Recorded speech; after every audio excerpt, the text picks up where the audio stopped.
Hi, I'm Sarah with Main Street Florist, and today we're going to create a simple bud vase. We are going to be using leather leaf, aspidistra leaf, carnations, and lily grass. You should also have a little packet of flower food. You're going to want to fill your vase with clean water and add that bunch of flower food into the vase. Flower food really helps to keep the water clean by discouraging bacteria to grow, which is going to help the longevity of your flowers. Bacteria is going to be the first thing that shortens the vase life of any flower. So let's get started. We've got our vase full and we've got our greenery. So this is leather leaf. You often see this used pretty commonly with florists. It's pretty inexpensive. It's just a inexpensive greenery that helps us give fullness to the vase. There is a ton of foliages and options used now in the florist industry, but this is kind of a basic one to get started with. I certainly train my employees to kind of design with it to start because it's inexpensive and you can't make too many mistakes with it. Sometimes you'll notice that it comes in with little pods on the back. I don't think any of them that I have in right now do, but that is just when the plant is going to seed. There is nothing wrong with it. It's not a bug, it's not a fungus, but sometimes we do have to kind of tell our customers those little pods on the back aren't anything harmful. It's just the plant seed and it's just part of their life cycle, so that's totally normal. So we're going to start with our vase and our leather leaf. So I'm going to use this leather leaf to kind of guide us on the height of the arrangement. I want to go about double the size of our vase just so we have balance and proportion. So I'm going to measure against the vase and then cut and place that first leather leaf. This is a pretty large stem. They're not always this large. You guys have 3 pieces. You may only need 2. But with our second one, we're going to go in, and instead of it facing it forward, we're going to flip it and face it backwards. It's just going to help our greenery stand up a little bit in our arrangement. I'm actually going to skip my third piece. If you guys have smaller pieces, you can certainly use all 3, and the third one you would just add in there to fill in as well. Since those are large, we're just going to skip it. Next, we're going to go on to our carnations. Oh, and our lily grass. Next, we're going to go on to our carnations. If your carnations are a little tight like this, don't be afraid to fluff them.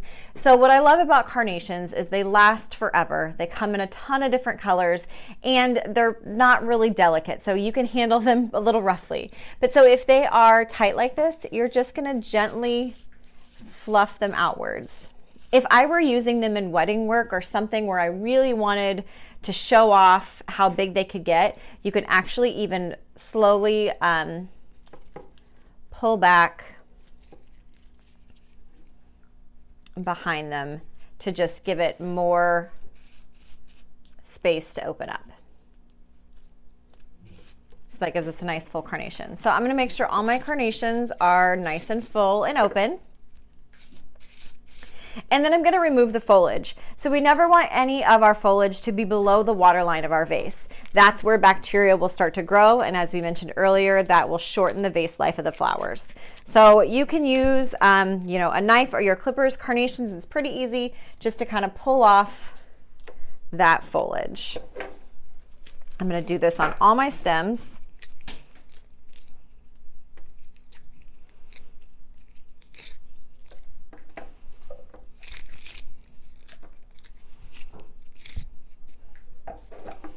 Okay, so there are 3 carnations.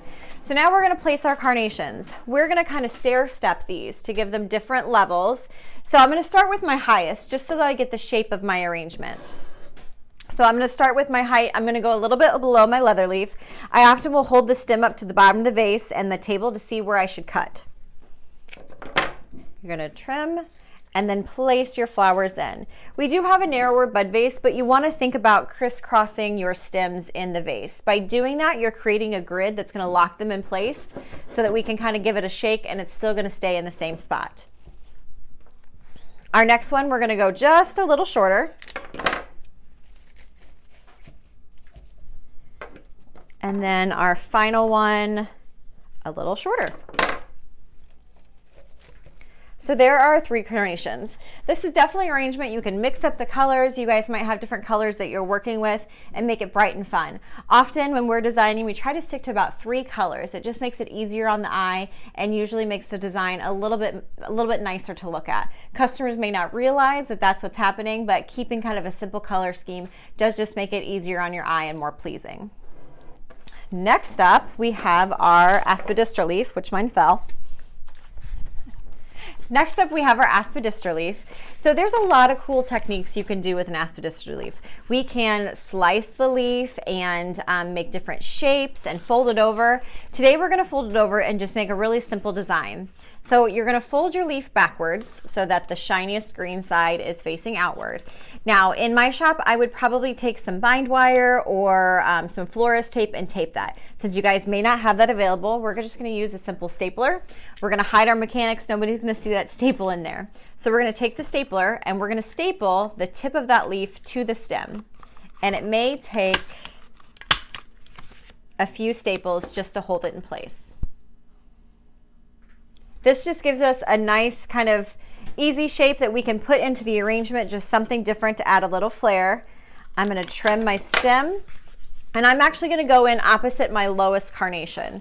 So this is just gonna kind of frame out my arrangement. I'm doing this in place of a bow. So if you're wanting to create something a little bit more modern, less traditional, and you wanna cut out the bow altogether, aspidistra is a way to do that. Again, this guy's really big. Depending on the size of your aspidistra, you could layer a couple of them like this. Like I said, you also could take a knife. I'll show you guys some more techniques where you could trim this up and kind of create different shapes with it just to add some dimension and just a different flair to your arrangement. Next, we have our lily grass. Lily grass is really fun to work with. You can simply bunch it, stick it in your arrangement if you just want it to have kind of a wild feel.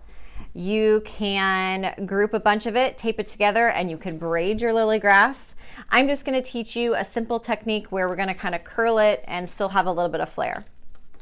What's interesting about lily grass is you can kind of tell, similar to our aspidistra leaf, there's a front and a back side, kind of the front facing upward as it wants to curl down. Sometimes it doesn't curl the way you want it to. You can work it with your hands to sort of loosen those fibers.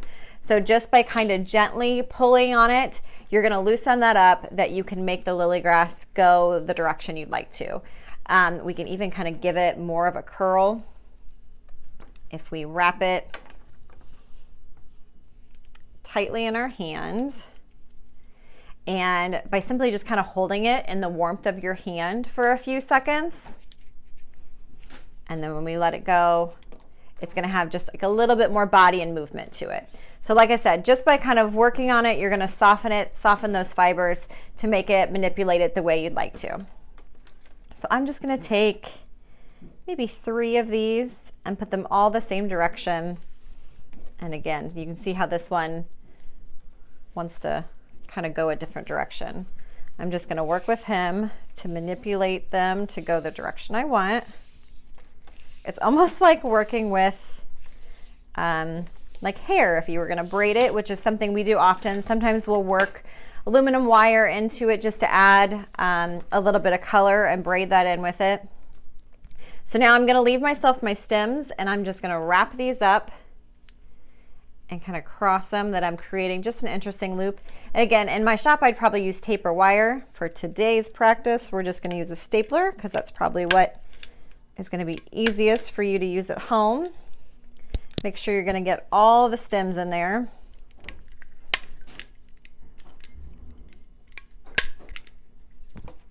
And kind of stay in place like this.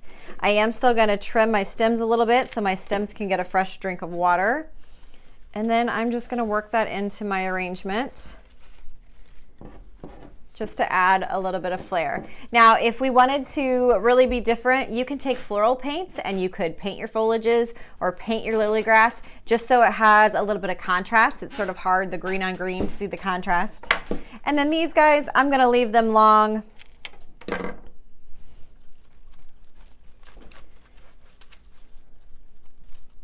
Kind of work them up through my arrangement here.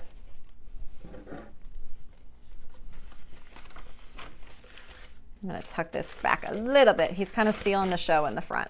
There we go. But again, you could braid your lily grass and work it through your arrangement however you want to. Lily grass is also something that will perform well out of water. So even if you wanted to, tape it onto the vase or glue it onto the vase and it not have a water source, it's still gonna dry and look pretty nice. So that's just another option too. So here's a simple bud vase. This isn't the most outstanding, unique, creative design, but at least it's going to get you guys started to understand the basics of floral arrangements. Balance is important. Color harmony is important. And care and handling of flowers and how we process them when they come into the shop, how you care and handle them as you're arranging is very important in the longevity of the flowers. For our customers, that's probably the most important thing, is that the flowers are long lasting and that they're getting a value for what they're spending. I'm going to show you a few other tricks that you can do with these flowers if you just want to kind of jazz it up and do something different. So let's start with the carnation. Another fun thing that you can do with the carnation is manipulate it as well. We talked about manipulating the foliage. We can actually take the blooms out of the carnation and we get kind of an interesting little pod. So I'll show you that a little closer. But we get an interesting little pod that I don't know that if in all green arrangement I would use it this way, but definitely if we were doing something a little bit more landscape style, I just wanted an interesting texture. We do a lot of arrangements that are just foliage, especially for sympathy, that this might add just a little bit of texture and something different. Sometimes if we say a flower's blown, like it's lived its life, it's too soft to sell, this might be an interesting way we can repurpose it. Again, this is something too, we might enhance this with a floral spray, maybe like a metallic of gold and silver, and it just becomes kind of an interesting addition to our arrangement. Another thing you can do, so the aspidistra, we talked about different ways of changing it. I'm gonna grab my florist knife and we're actually just going to kind of follow the veins of the leaf and score through it. And I didn't go all the way to the end. I just kind of scored from one, not all the way through, but just from one end to the other. And then when you fold it, you can see we kind of get different, we get a different texture. I'm gonna do one more in the middle there.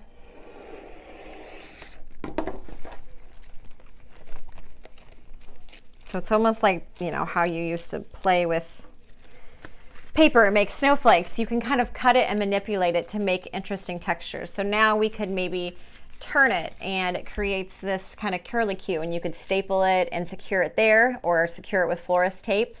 And then that would add a neat little texture similar to the lily grass. We could also take these and curl them if we kept, you know, and it'd be like a tighter, almost like a little nautilus shell or something that we can put there. And again, it's just another texture. It's just another way to be creative with your foliages.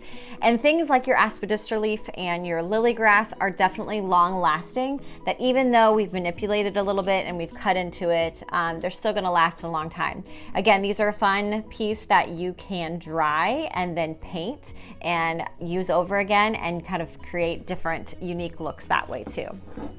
So I'm going to just kind of staple this guy so he stays in place, add him to our arrangement, and we're gonna call it done. Thank you guys for joining us with this video tutorial today. If you ever have any questions, do not hesitate to reach out with us to Main Street Florist here in Carlinville. We're on all the social media, Facebook, Instagram, TikTok. You can always send us a question or a direct message, give us a call, whatever. We're happy to help. We're happy to share our love of flowers with you and any knowledge we have.